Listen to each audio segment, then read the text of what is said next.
What up, Facebook? What's up, brothers? Welcome to the Sunday Sermon with your host, Mike the Mentor. We got some good stuff tonight. Sunday content. The Sunday Sermon is where I'm just walking you guys through my life and all the craziness that I've been through, the tough times, the good times, the challenging times. I'm just trying to be as vulnerable as possible with you guys, share some of the mistakes that I made along the way, so you guys can learn from those and know how to talk to your kids, how to share those things with your kids, how to share others. Just basically my testimony, right? Because it's powerful. When you go through a lot of stuff and you don't give up, right? And what it looks like on the other side of the mountain, so to speak. So if you're new to this channel, basically the premise is I went through a bunch of crazy stuff. Now I'm 38 years old, and I find myself asking the question, like, why was I able to do something with my life given the situation that I was born into and all the things that I went through? And I identified two things. One, the grace of God. Without God, I definitely wouldn't be here today where I'm at in life, or even alive for that matter. The second thing is, looking back on my life, God showed me that He placed mentors in my life throughout my entire life. Even though I didn't have a dad, He brought other men alongside of me that taught me things, that refused to let me go down the wrong path. They held me to a higher standard. They let me watch them interact with their kids and be a part of their family, go on vacations with them, just share their life with me and give me hope and give me purpose, and to show me that there was more to life than what I just knew inside my own little bubble of dysfunction and chaos that I was operating in. And it made a huge impact on my life. And now here I am, and I want to take those seeds that were planted inside me, that wisdom that was cultivated throughout all these situations, and I want to share that with other men, older and younger, right? Because wisdom knows no age, knows no creed, knows no color, knows no religion, doesn't discriminate on any level at all. So this is my effort to do that, because men are dying, not only physical deaths. Men commit suicide higher than women, and they're dying inside. They're leading quiet lives of despair, and they don't know how to deal with the things that they've been through in life, because society in Western culture teaches us that we got to stuff these things down, we got to hold them inside, and we just move on and we don't think about them, and we never do anything about the residual shame or sadness that comes with those things that are affecting all areas of our life, our marriage, our relationship with our kids, how we interact with others in the workplace. And most of the time we don't realize this, or we may think that it's one thing when in reality it's another thing. It's something from your past that is manifesting in your life in some way or another. So yeah, welcome to this page. If you're new, that's what it's about. So we're going to dive in to the Sunday sermon. So two things real quick. One, God is crazy, because if you've been following this page, on Fridays we go over this workbook that I went through when I was going through a really rough time in my life. I actually show it to you here if you're new. It's The Quest for Authentic Manhood by Robert M. Lewis. And in the last 3 weeks, we've been talking about the father wound and what can happen if you don't have a father in your life. And even if you do have a father in their life, if they're physically present but they're emotionally present, the effects that it has on you and how it affects the decisions and the choices that you've made thus far in your life, whether you recognize it or not. And this 2 days ago was the last week for the father wound, and tonight, on the Sunday sermon, is actually the final, uh, I guess, phase of the father wound in my own life. Now, when God told me to do this 3 years ago when I was disobedient, and I finally put all this on paper, I had no idea that it was going to come together like this. See, I didn't plan this. God planned this. And to me, that's not coincidence. That's crazy. That's just how God works and how God shows up. So that's the first thing. The second thing is to give you a recap if you haven't been with us in the past few weeks. So my dad was in and out of jail growing up, and I was probably, I want to say, 7 or 8 when he got out for the last time, and said he was never going back and he was going to be a part of our lives. And some things happened and he disappeared. And I didn't really hear from him, see him, talk to him until he came back into my life at age 14/15. And then we had some crazy stuff happen where him and my mom got into it, and he decided to get high and threw a big rock through the window at our front door of our house we were living in. And then my mom called the police, and he got in his semi truck and he drove off and disappeared again.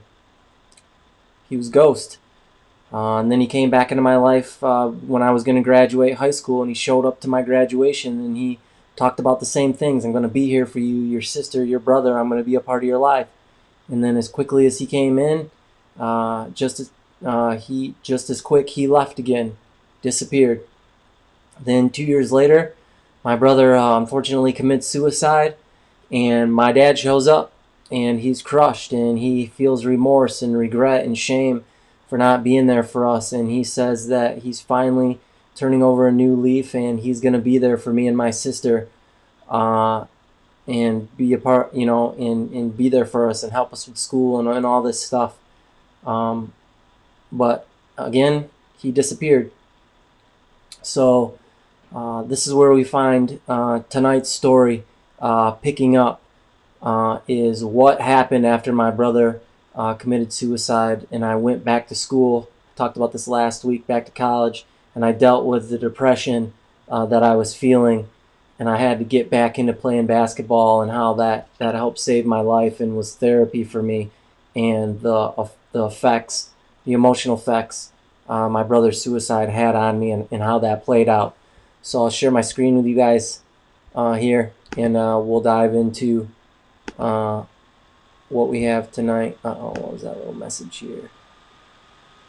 I don't need to do that.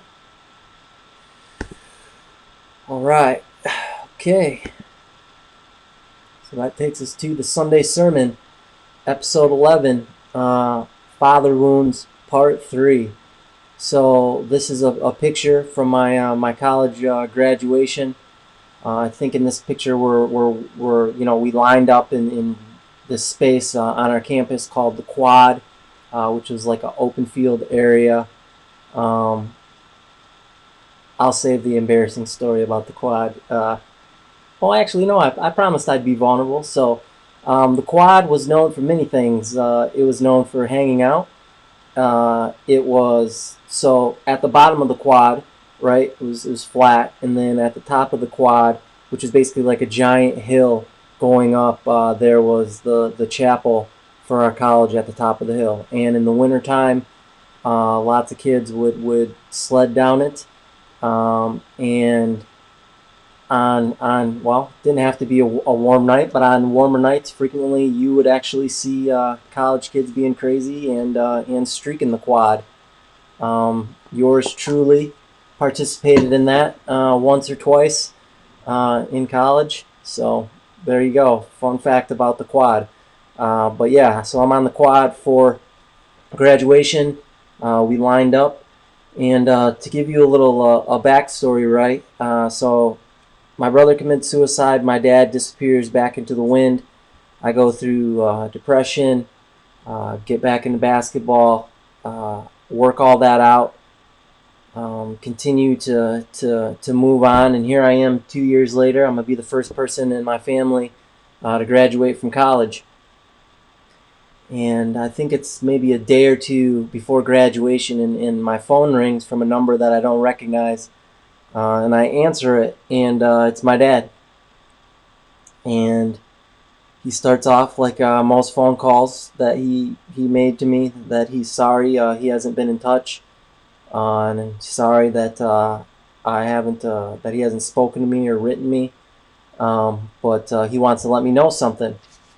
And he proceeds to tell me that he's proud of me for being the first person in my family about to graduate from college, and what a milestone and what an achievement that is. And um, I'm pretty cynical at that time because I'm just, I guess, to be honest, sick of hearing this stuff from him, and then him trying to make up for it by telling me he's proud of me and all this stuff.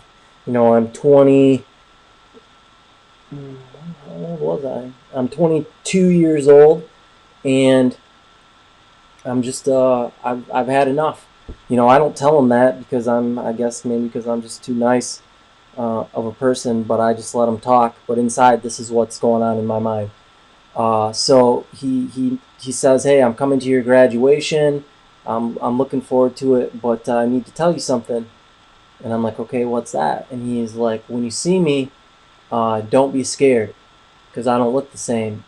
And then he started to talk, and it was like a delayed reaction inside my brain, like I was processing those words, and I was like, wait, hold on. What do you mean? Don't be scared when I see you. You look different than what I remembered. Now, if you've seen the past Sunday sermons, I showed that picture from my dad from graduation. My dad was way younger looking than what he actually was.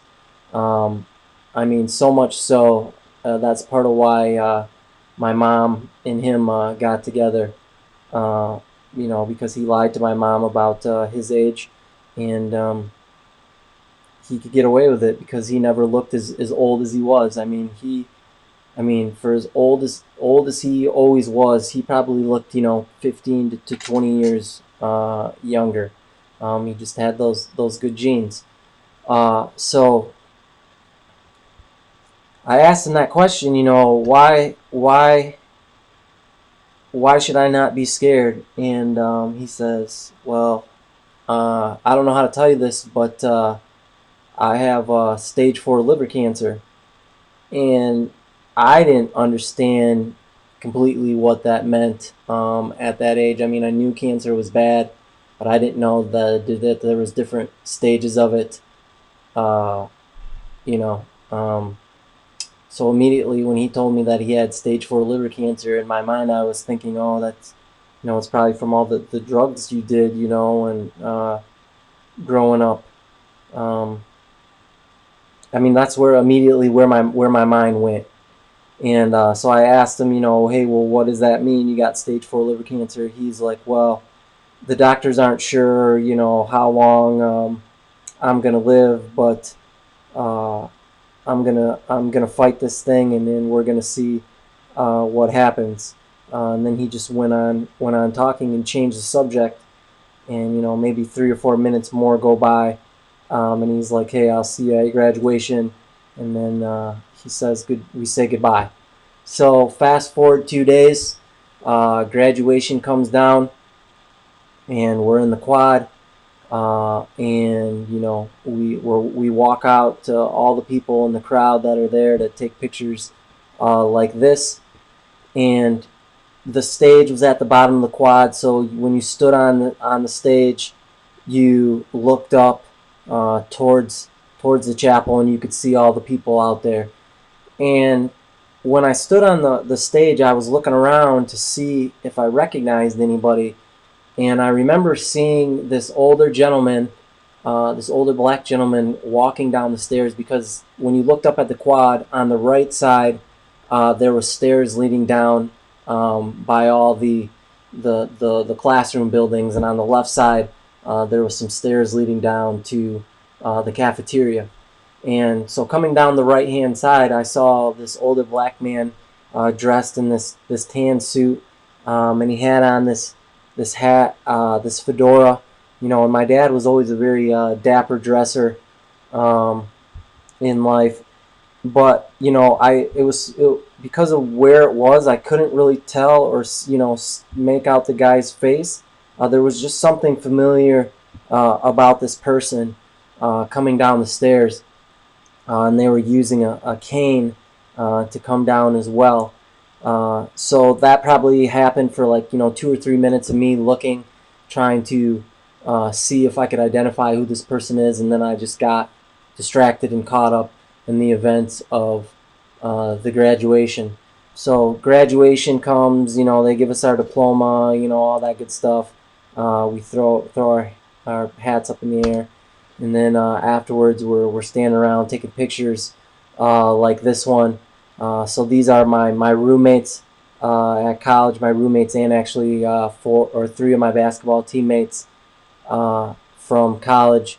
And we lived together all 4 years in the dorm, and then in a house that we rented the last 2 years of school. So obviously that's me on the right. Next to me is a great guy, Dirk. And then next to him was another great guy, Garrett. And then on the end was my actual roommate, because we had the first 2 years we had a room, and then so the guy on the far left, his name's Kevin, a great guy as well. Me and Kevin had a room, and then there was an adjoining bathroom that we shared with Dirk and Garrett. And then when we lived in the house, we all had our own rooms upstairs in the second level of this house with some more of our teammates who lived on the first floor. So yeah, all great guys. So this was a picture from our graduation. Still friends with these guys to this day. Just saw them this past summer for my basketball coaches. He retired, so a bunch of guys threw a little party for him down in Indianapolis. So we got together and drove down there and just reminisced about all the crazy stuff that happened in college. So yeah, so that's college graduation. Uh, After the pictures, just kind of looked around to see if I could find my dad, and I couldn't find him. So 2 days go by. I'm back at the house we lived in, just kind of packing up my stuff and getting ready for the next adventure in my life. My goal at that time was to play some sort of semi-pro basketball on some sort of level. So I'd been training for a tryout that I had coming up down in Florida in a couple of weeks, and I get this phone call, and it's my dad again, and he starts talking and telling me how proud he was and how he was there, but he got tired and he had to leave. So he asked me, hey, I'm staying at your godfather's house. Would you mind coming over there and seeing me? So I was like, sure, I'll come over there and see you.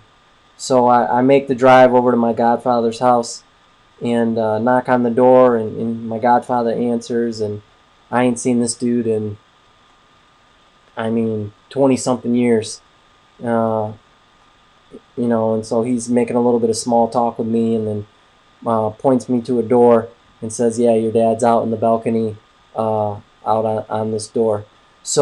Or through this door. So I go through the door, come out to the balcony, and there's this table there with 4 chairs, glass table, and an umbrella, and underneath it is this guy. And I get closer, and it's my dad, and he was right. He was scary to look at. The cancer had just eaten his body away to where he was probably 100 and, I don't know, 10, 15 pounds. All the skin around his cheeks was just like super tight, and there was no fullness to his face. My dad, the last time I had seen him, he was always a pretty muscular guy, just naturally kind of stout, and here he was with none of that anymore, and his eyes were just sunk into the back of his head. He was like a skeleton just wrapped in skin, and it was pretty jarring. So I sat down, and then we started to talk, and to be honest, I really don't know remember what my dad said to me during that conversation. We talked a little bit about life, what I was going to do next, kind of what he had been doing. And then, probably 20 or 30 minutes went by, and then he said, that he was really extremely tired and he needed to go in and take a nap. And so he got up and he gave me a hug and he told me he loved me. And he asked me if, that he said that he'd be around for a couple days, and he asked me if I'd come back and spend some more time with him. And I said, sure, I'd like that. And I'd do that. And so we said goodbye, and I got in my car and I drove off. And I never did end up seeing my dad again alive. He never called me back there. A few weeks later, me and my family were notified that my dad had died, and there was going to be a funeral. So me and my mom and my sister, we got in my car and we drove down to Alabama, where my dad's family's from, Birmingham, Alabama, and we buried my dad. And that was crazy. And the reason why it was crazy, right? And we've been talking about Fridays on about father wounds and how they affect your life. We have the funeral, and I remember two things from the funeral. So the first thing was, at the funeral, my dad is up there surrounded by flowers, and we come through in the procession, and I'm waiting in line, and people are going up to the casket to say their last respects. And so I get up to the casket and I look down at my dad, and I see him laying there, and all of a sudden this anger and hurt just starts simmering and just building up inside of me, and I'm just pissed. And I go back to my chair and I sit down in my chair, and my mind just, how people say, like, when they just before they're gonna die, like their whole life like flashes before their eyes. Like, that's what I experienced. Like, my whole life was flashing before my eyes, and I was seeing the few select moments that my dad was in my life, and then all the moments that I had that my dad was never a part of. And I couldn't stop crying, and I just buried my face in my knees, and I was so angry because the guy in the box knew nothing about me. He didn't know what foods I liked. He didn't know what I wanted to do with my life. He didn't know, my favorite books. I mean, he didn't know hardly anything about me. And through all the midst of that, right, I've heard God's actual voice twice. And this was one of the times I heard God's voice. And God spoke to me very clearly in my ear, and he said, I know everything about you.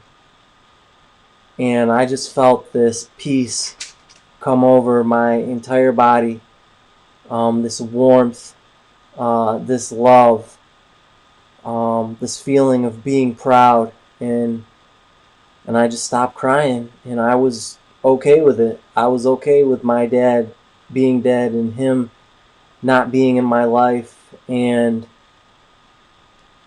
it was an amazing feeling.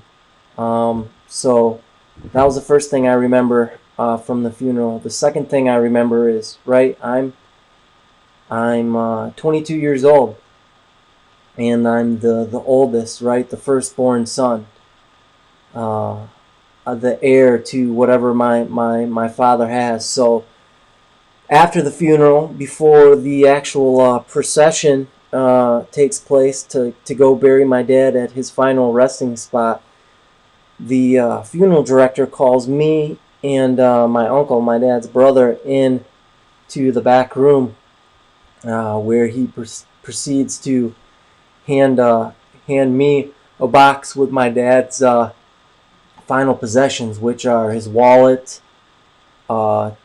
two of these 2 watches, nothing fancy, um, and some tapes, uh, and a card, and that's it, right? So he slides that across the desk to me, and then he takes out this envelope that's not sealed, and he puts that on the table, and he says, "Okay, well now we have to talk about the funeral arrangements, and I'm sorry that this is, not the best time, but we have a business to run." And he slides this envelope across the table to me, and he's like, "Since you're the kin, or the whatever it is, the next of kin, the immediate next of kin, this is yours." And I open this envelope, and it's a bill for the burial and the funeral, a couple $1,000s. And I remember just looking at this guy, and I said to this guy, I'm like, "I'm just graduated from college, sir. I don't have any money. I don't know how you would expect me to pay for this. I don't even have a job." And I don't remember what he said, but I just remember being mad again, like, "Really, like, Dad, like, you just died, and instead of leaving me some sort of inheritance, some sort of blessing, right, that should go to the firstborn, some sort of legacy, I'm left with this bill." And I mean, thank goodness my uncle was in there, who I'd only seen once or twice in my life before. But he reached across the table and grabbed it from me and said, "Hey, don't worry about this. I'll take care of it." And I'm assuming he paid the bill. So we got up and we left, and we went and we buried my father, um, in his final resting place, and outside of Birmingham, Alabama. And yeah, that was the final, I guess, installment of my experience with my dad in my life. And now, the little did I know, the hard work was going to begin.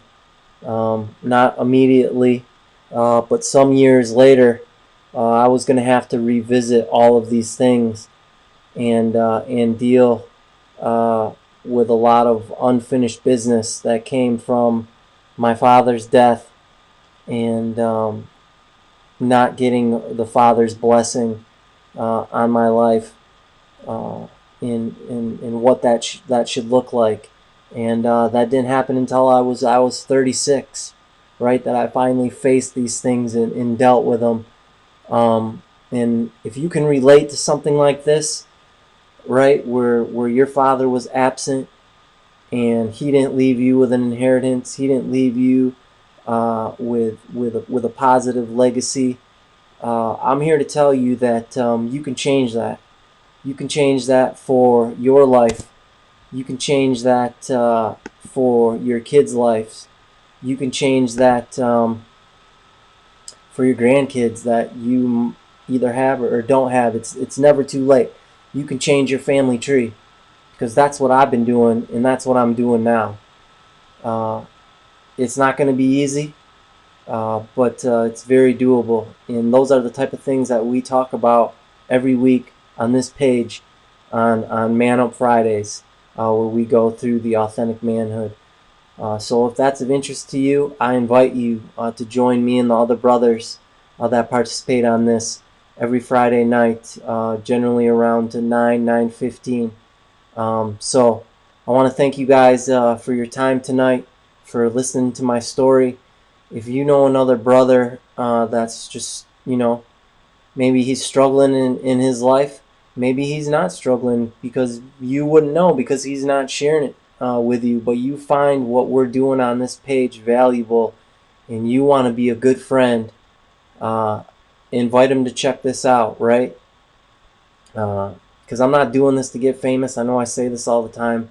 I'm doing this because I've been there, at the lowest of the lows, and wanted someone to come alongside me desperately and show me the way, and help me with my marriage, and with my relationships and with figuring out what was next for me in my life. Uh, because there's no book on this stuff. And despite what society wants to say about being a self-made man, there are no self-made men. We do this journey together. So you can do it together with the wrong people, or you can choose to do it together with the right people, the people that are truly invested in you. Right? I want to leave you with this. Think about the friends that you have in your life right now. What do they know about you? Do they know your deepest secrets? Do they know your fears?